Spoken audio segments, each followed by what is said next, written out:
ముక్క ముందే కలిపేసి పెట్టుకోవడం వలన ముక్క అంతా మసాలా బాగా పట్టి తినేటప్పుడు చాలా టేస్ట్గా ఉండిద్ది. స్టవ్ వెలిగించుకొని ఒక ప్యాన్ పెట్టేసుకోవాలి. ప్యాన్ వేడెక్కింది.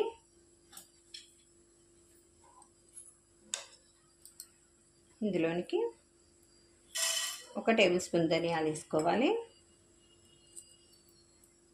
దాల్చిన చెక్క, లవంగాయ, బిర్యానీ ఆకు, సాజీర, కొద్దిగా మిరియాలు వేసుకొని వేయించుకోవాలి.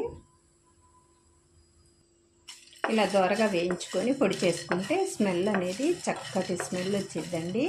నాన్ వెజ్ కర్రీస్లోనికి ఇలాగ పొడి చేసుకొని వేసుకుంటే సూపర్ స్మెల్తో సూపర్ టేస్ట్తో కర్రీ అన్నది తయారవుతుంది.